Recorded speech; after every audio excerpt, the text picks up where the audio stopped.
So there. So there. So there. So there. Let me know your thoughts. So there. So there. So there. Let me know your thoughts.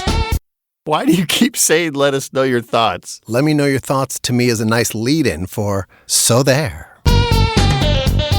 So There. Welcome to episode 71 of So There. I'm Tom Karamitis. And I'm Gary Doyle. Guess what I'm wearing, Tom? An apron and leggings.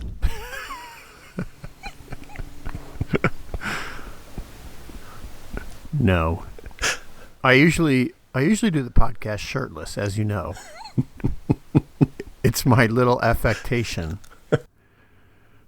But no, I'm wearing the So There t-shirt that my daughter Maddie got me for Christmas a couple of years ago. Ah, very nice. I was having my my coffee this morning with the So There coffee mug that Maddie got me last year for Christmas. Yes, wasn't that wonderful? That was absolutely wonderful. Two of my 3 children are devoted listeners, friends of the pod. I don't think Tom Karamitis' family cares about his pod, as best I can tell. Is that right? Yeah, I'd say that's probably fairly accurate. Is that accurate?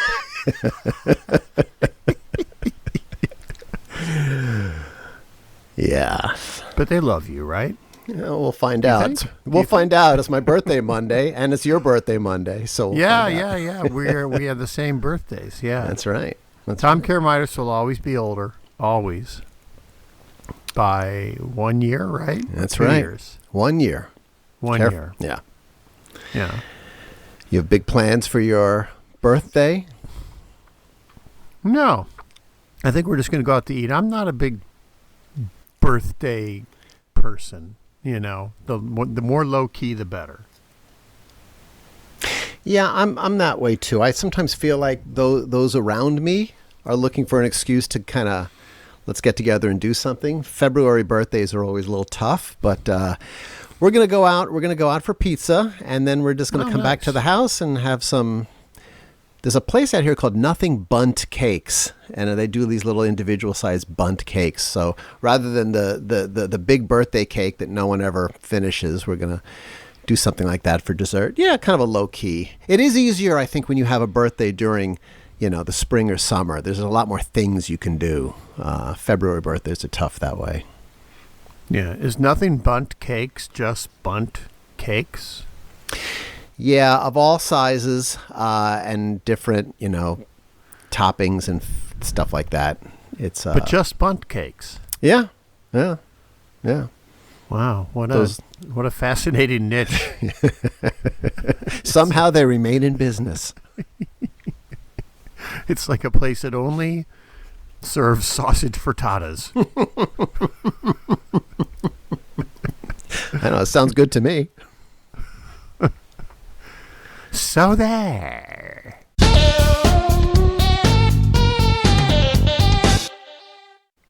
Tom, the Super Bowl's next week. That's right.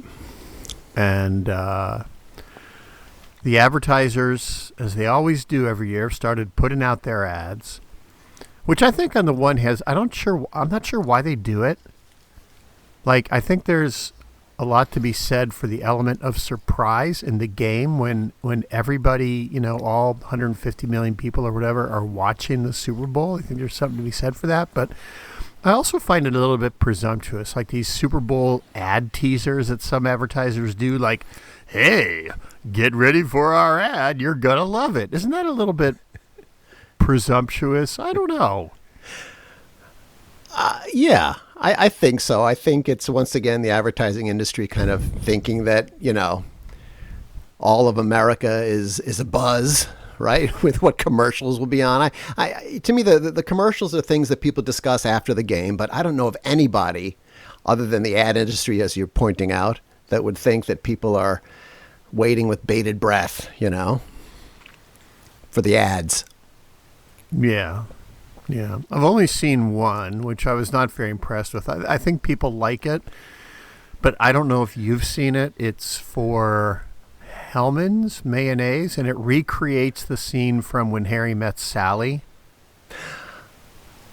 Oh, yes. Yes. The I'll have what she's having thing. Yeah, and same actors, and then that actress, that terrible actress, Sydney Sweeney, I think is her name. She does the "I'll have what she's having" line, but it brings them back. It's essentially the same script, the same scene, same actors, but hey, it's Hellman's mayonnaise that makes her orgasmic. It's okay. Now, I thought in the original movie that I'll have what she's having actress was actually, I thought that was Billy Crystal's mother. That was Rob Reiner's mother. Rob Reiner's director. Okay. Yeah. Yeah. And it's her again. It's her again? No. They replaced her with, do you know that young actress, Sydney Sweeney?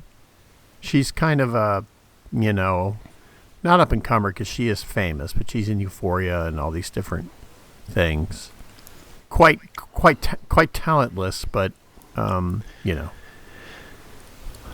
Well, as you've pointed out before, Tom Karamitis knows of no pop culture references that are newer than 1983. So, no, I do not know her. Yeah, but anyway, have you seen any Super Bowl preview ads? No, and I didn't realize that was a Super Bowl a preview ad. Do they identify it as such when the spot starts, or? No, I think they just put it out there, and it's on their social channel, so it might have a thing like, "Here's our new Super Bowl ad." So yes, I'm pretty sure it will be in the game. Yeah, I know there was some Hellman's commercials I saw with what's the quarterback?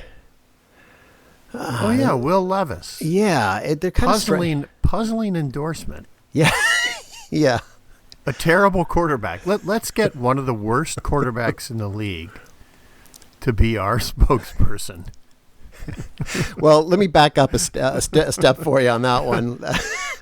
I think the talent person at the agency called up an agent and said, "We want a quarterback. Who can we afford for $35,000?" Is Patrick Mahomes available? It's like the creators that used to torment you by putting a Beatles song in an ad and being like, "Hey man, it'd really be great to have Let It Be." I'm sure if you put the script in front of Paul McCartney, he would be totally into it. How do we make that happen, dude? I would get the dude line there. And you'd have to do a Tom Karamitis redirect. Listen, we have a budget of $250,000 all in for production and everything. I was very sensitive to the criticism that producers used to get from creatives of the production was the department of no, they used to say. So I always kind of felt that sneaking up in the back of my head when one of these scenarios would come up. And it usually came up with we want to get Martin Scorsese to direct our spot or whatever, So, what, hey, fine. Man. He'll love it. He'll love our Kellogg Special K spot. Yes, we used to call you Dream Stompers. You producers. Yeah, thank you for that. So there.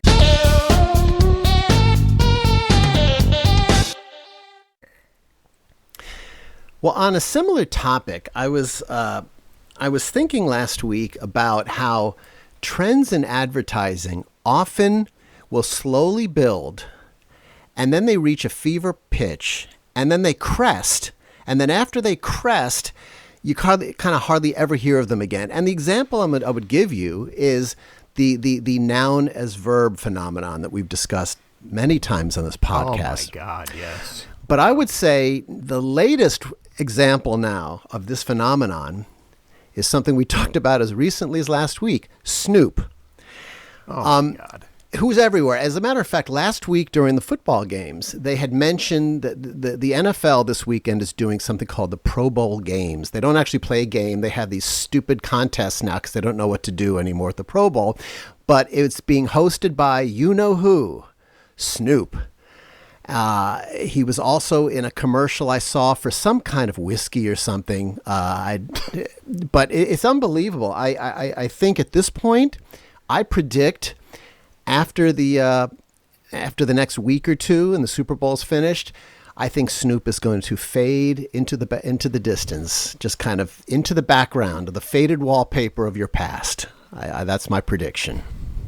I don't know. I mean, this has been borne out by all the people that use him. He's such for advertisers without much imagination, he's such a, in some ways, a safe way to go. It's like, well, black people like Snoop Dogg, and also white people like Snoop Dogg. Everybody seems to like Snoop Dogg, and he'll give our brand a little bit of edge, just a little bit of edge. And there's high fives all around the conference room. But don't you think that's the thinking? I do, but I also think that one thing has entered the discussion fairly recently, and that is a more overt alignment he has with Donald Trump and his ilk. He was involved in several apparently inauguration celebrations, and they were just talking about that this morning on a CNN show I watch, Michael Smerconish, and so I'm just thinking he is going to become, whether you agree or disagree, that will make him more controversial. So perhaps that helps erode the phenomenon a bit. I hope he just. What's that? No, because as you and I both know, the last thing advertisers ever want is to be associated with any kind of controversy whatsoever, unless you're Nike, I guess. But everybody else just kind of runs from that, don't you think? Yes. Well, if he has endorsed Trump in any way, I wish for him to disappear. I will issue a Tom Karamaitis style fatwa on anyone that has sympathized with Trump. So yes, I wish for him to go away. So in Gary Doyle's world, Snoop will soon be going the way of Denny's. In Tom Karamaitis' world. What do you mean Denny's? Yeah, that's one of my death sentences. That's one of my fatwas, Denny's. Oh, yeah. Yes. Yeah. Well, you have so many, it's hard to... You practically need an Excel spreadsheet for Tom Karamaitis' grievances, fatwas, and brood triggers. So there.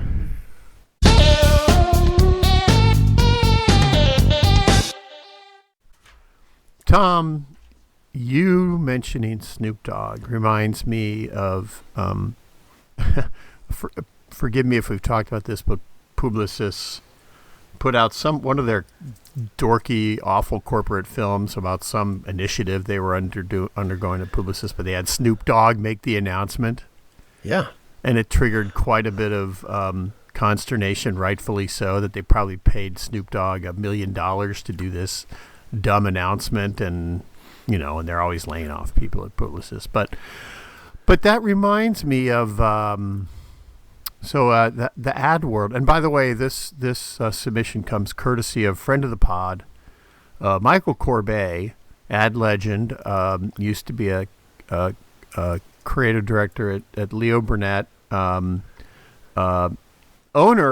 little plug here, owner of K Block's Fire Pit Barbecue, the finest barbecue joint in Michigan, in Washington, Michigan. But anyway, Michael Corbet suggested this. The ad world was all aflutter recently about Publicis deciding that a number of their agencies would hereby be called Leo. So Publicis bought Leo Burnett, where Tom and I both used to work for many years. They bought it many years ago and have rebranded a number of their agencies Leo. Not Burnett or Leo Burnett, but Leo. What do you think of this, Tom?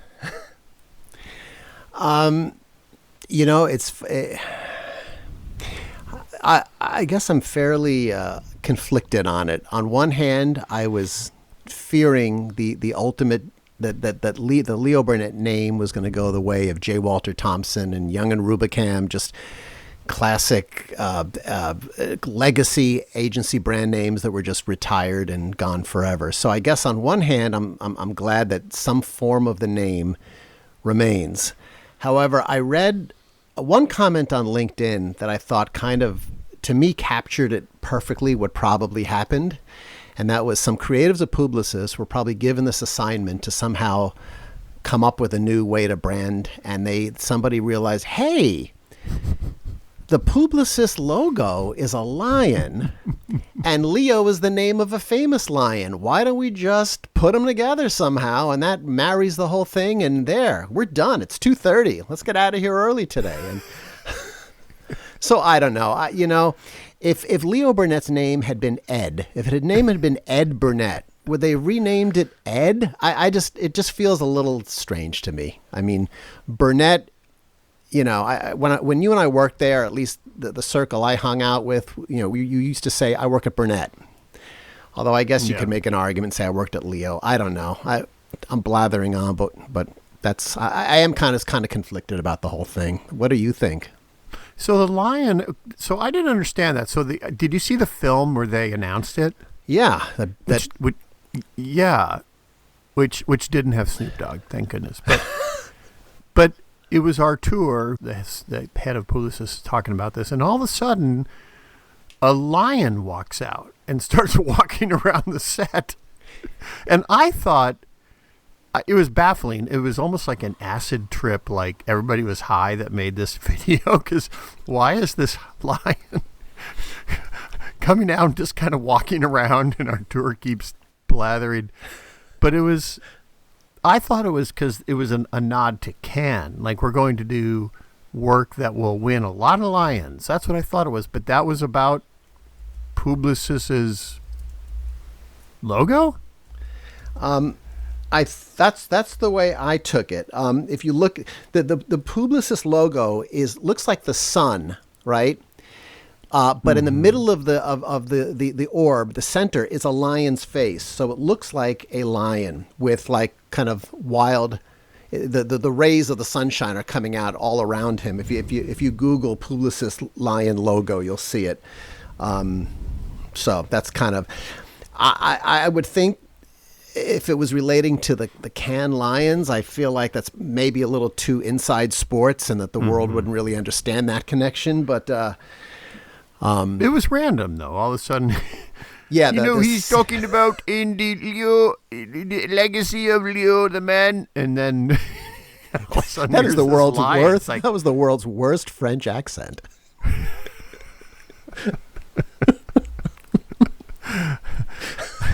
Do that again. I can keep doing it if you like. Yeah, that is pretty bad. Yeah, I don't know. I know there was a lot of upset about old timers, Leo Burnetters, a lot of upset online about it. I didn't see the big deal. I mean, like you, I think a lot of us have thought eventually the Leo Burnett name would go away entirely. Like the whole empire would just become Publicis. And so to me, it was kind of like, oh, they're keeping. I mean, I don't really care that much either way. It's been 20 years since I've worked there, but they're keeping that name alive. I thought, okay, well that's kind of a positive development, But to me, all these old Burnetters are like, what, you cannot besmirch the name of the master. Yeah.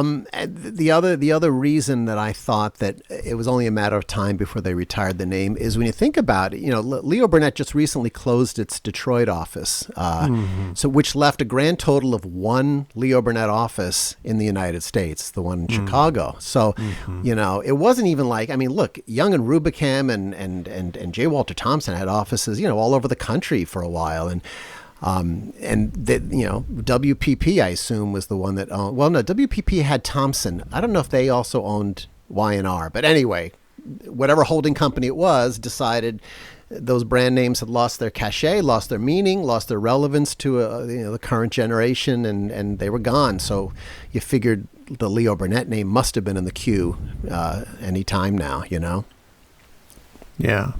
The other thing you mentioned, the other thing where they kind of called it a day and went home at 2:30 was the logo they created. They just took the Publicis logo and stacked it on top of the Leo logo and said, "Okay, we're done here. let's go get a drink." But it's only 2:30. Feel good about our day's work. But really, couldn't you guys have tried a little bit harder to integrate them somehow? Yeah, and look, whenever you stack one on top of the other, right away, whether you care to admit it or not, you're intimating a preference and a level of importance. Well, that too, yeah. I don't know. I will say that Gary Doyle was the first voice I heard in my personal circle that was a little bit more open-minded about it. Most of the people, and admittedly, most of the people I heard from were veteran Burnett people like myself. So you kind of opened my eyes a little bit to a different way of looking at it, and I thank you for that, because I think you're right. It could have been worse. As I used to put on as my screensaver on my computer at work, it can always get worse. So there.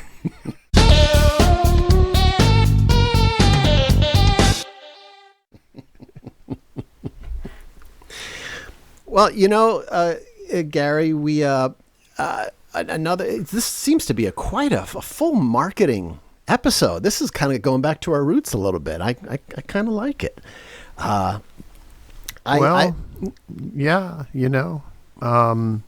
12 listeners demand marketing content. They tend to be in marketing, so it makes sense. Yeah. Well, this is their early Christmas present. I've got another thing I've noticed. What I'm noticing is, as I'm calling the circular firing squad that's going on between three companies, three advertisers right now, and those three advertisers are Hilton Hotel, Airbnb, and Vrbo. It's very interesting. As an example, Hilton. Now, stay with me for a second. Hilton is going after Airbnb. The angle they're using is you don't want to stay at an Airbnb because you're going to stay in some kind of weird, creepy house with creepy decor and things that are going to scare your kids. You're better off staying in a Hilton where everything is bright and beautiful and fresh and new and all of that. Okay, so part two of this is Airbnb is going after the hotel industry, because hotels don't allow you to grow. They don't grow as your family grows. They show an example of, hotels are great when it's you and your spouse and two toddlers. But once your kids become teenagers, all staying in the same room, it's a little bit unmanageable. So that's kind of where Airbnb is going. Now, Vrbo has decided to go after Airbnb, because apparently at Airbnb, the creepy owner is like somebody like Nick Saban is allowed to be at the property when you're staying at the property. Whereas with Vrbo, the owner is not there. So I just thought this whole first circular firing squad was fascinating to me. That whole world. I am somebody who's never stayed at a Vrbo or an Airbnb, and I have kind of irrational reasons for it. Like, I just feel like getting into somebody else's bed and sleeping on their sheets and stuff is kind of gross and creepy. Although realistically, you go into a hotel, you're sleeping in a bed that thousands of people sleep in and sheets that thousands of other people have slept on. But anyway, I just thought that whole world of the hotel versus the rentable houses and stuff is really an interesting thing that's going on in the advertising world right now. Yeah, I have seen Airbnb's work. I've seen Hilton's work. I've not seen VRBOs. But haven't you seen the commercial with Nick Saban as the host, and he says, "I'm not running a spa here. You can only flush the toilet twice or whatever." Maybe I tuned it out when I saw Nick Saban, because isn't Nick Saban also in? He's in another campaign, right? Is it Geico? Geico. No, not Geico. What's the one? Aflac. Yes, Affleck. So he used to be with Dion, right? They were like, yeah. And so I think I may have seen that and thought it was an Affleck ad. okay, well, it'll be on all during sports and stuff over the weekend. So keep an eye out for it. I actually think he actually is very good. He plays a very kind of surly, grumpy host and making a stretch. Yeah, making all of his guests very uncomfortable. So I think he was a good sport, kind of letting him take his persona and play that kind of character. But yeah. Maybe all three of those advertisers will take each other out. They'll all be taken out, and then another like hotel brand can say, "We're not Airbnb, VBR, or Hilton, son." That's right. Holiday Inn will be back, baby. Now there's a brand that needs some freshening. Holiday Inn. Oh my gosh. Holiday Inn. It's like Howard Johnson's, like these brand names from the 60s that are still around and decided, you know what, we don't need to really do any advertising. They have done good advertising in the past. You remember how, wasn't it like, I don't know. They'd say something like, I'm not a rocket scientist, but I did stay at a Holiday Inn Express last night. Wasn't that it? Yeah. They show somebody in the little breakfast area where you can go get your free breakfast, and they're like a go-getter young up-and-coming executive or whatever. Yeah. I forgot that. Speaking of Hilton, I stayed at a Embassy Suites last week on client business. Have you ever stayed in one of those? Probably. What did you think? The good part is you get a free breakfast and there's cocktail hour, one of those free cocktail hours at 5:30. But Embassy Suites, I think most of them in this one too, your room, you don't have a window with a view to the outside. Your window is a view to this interior kind of courtyard or atrium.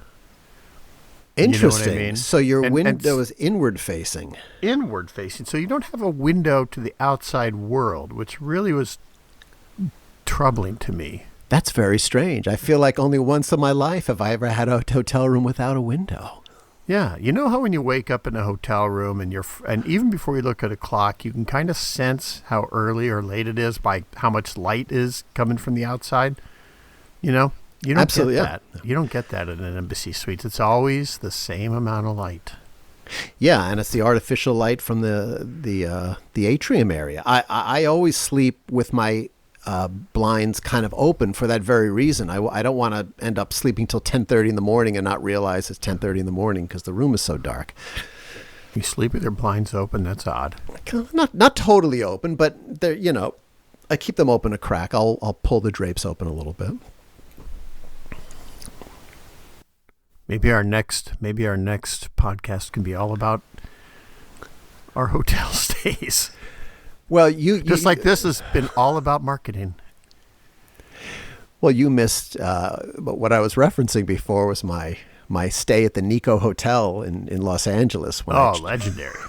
When I checked into the room, went up and was dumbfounded because I thought my room had no windows at all. And I called down to the front desk to say I did not want to stay in a room without any windows. And the manager at the Nico Hotel told me, "No, sir, you have windows. They're behind the sliding panels." It was that kind of Japanese style architecture with the sliding rice paper panel walls and stuff. So then I was okay. But oh yeah, it's a legendary story. Yes. Tom Karamitis marched down to the lobby and said, "I am Tom." He went up to the front desk and said, "I am Tom Karamitis. I am a producer with the Leo Burnett Company, and I will not stay in a hotel without a window." Sir, they're behind the sliding panel. Oh. Well, thank you. Have a great day. That's such a legendary story that even though there's no Hotel Nico, there's a plaque outside of that building, which is now an insurance office, but it's about that story here. Tom Karamitis. Redirected. The Hotel Nico employees. Yes. So there.